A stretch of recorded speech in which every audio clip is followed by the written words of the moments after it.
These are probably the richest people that you know. But what if I told you that the three of them combined only just about exceed the wealth of the richest man who ever lived? Mansa Musa, or Musa Keita I, was the ninth Sultan, or Mansa, of the Mali Empire, and his wealth was like nothing you've ever seen before. And the most astonishing thing about it is that it all kind of just fell into his lap. He was given temporary charge of the empire in the early 14th century when his predecessor, Abu Bakr II, left on a voyage across the Atlantic Ocean and never returned. Just to note, this was over a century before Christopher Columbus crossed the Atlantic. And Mansa Musa was basically given the keys and said, look after this till I get back. Now, the Mali Empire was huge, stretching across what is now modern-day Guinea, Senegal, Mauritania, the Gambia, and of course Mali. So it's safe to say that he had a bit of a job on his hands. In 1324, Musa went on a Hajj, or a pilgrimage, to Mecca, which is of course the holiest site in the Islamic world. Obviously, this was a long time ago and the details of the journey aren't exact, but according to most accounts, we know that there would have been tens of thousands of people on this pilgrimage with Mansa Musa, including soldiers, around 12,000 slaves, each carrying about 2 kilos of gold bars, and ordinary civilians. Most of them were kitted out in the finest Persian silks. And there was also a caravan of about 50, possibly even up to 80 camels, each carrying around 140 kilos of gold dust. Now altogether that's around 31,000 kilos of gold, which today is around about $2 billion worth. And that is nowhere near Mansa Musa's total wealth. As you can imagine, this trip was somewhat noteworthy, to say the least, but it had a lasting impact that you're probably not expecting. Mansa Musa single-handedly crashed 3 economies on his journey. So a little bit of background for this then.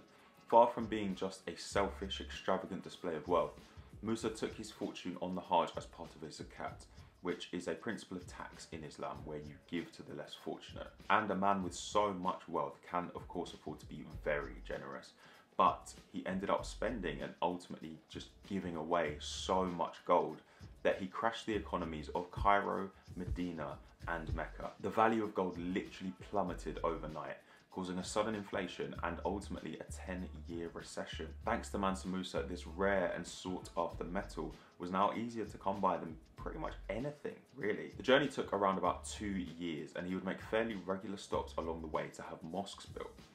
Usually this was about once a week, just wherever he happened to be en route. So that's about 100 mosques between Mali and Mecca. On his way back from Mecca, Musa would make a short stop in Timbuktu before annexing the city and making it part of the Mali Empire. Now, I'm sure you've heard of Timbuktu before, but just in case you're wondering, this is where it is.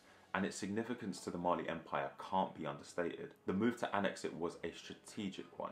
He transformed the region from what was essentially a seasonal settlement, there wasn't really much going on there, and basically made it the trading centre of the empire. Continuous caravans of camels would set out from Timbuktu and cross the Sahara Desert northbound towards the Mediterranean, transporting goods including salt and gold. The salt trade, by the way, in Timbuktu is still going strong.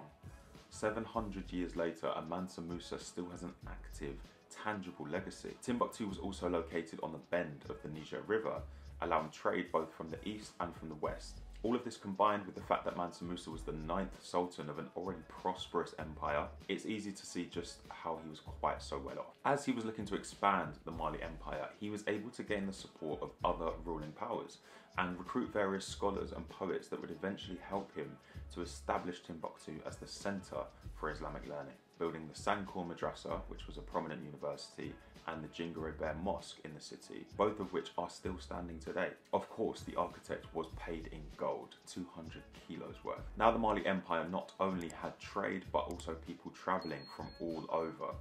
The university, of course, attracted scholars and students, and Musa then began dedicating more time to building schools in the city.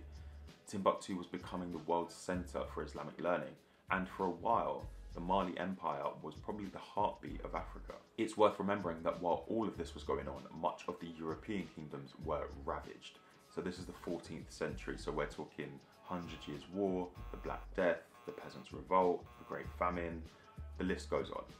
But as you can see, much of Africa was flourishing and thriving. Clearly, from what we've seen, Mansa Musa's exploits weren't just a grand display of wealth, but he certainly got a lot of attention from the wider Muslim world, and on his return to Mali, word had even spread across the Mediterranean of Musa's extreme wealth, and he was eventually included in what was regarded as one of the most important maps of the day, the 1375 Catalan Atlas.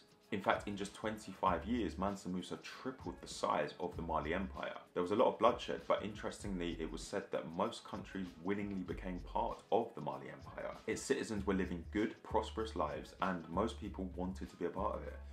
It might also have been down to the fact that Musa never lost a battle in his life. And if you had wealth like that, I don't think you would either. So it's understandable why people might have just cleared a path for him rather than standing in his way. It is difficult to work out what Mansa Musa would be worth in today's market, but estimates put him at around $400 billion. To put that into perspective, the two men currently at the top of the Forbes rich list are of course Jeff Bezos with $177 billion and Elon Musk with $151 billion.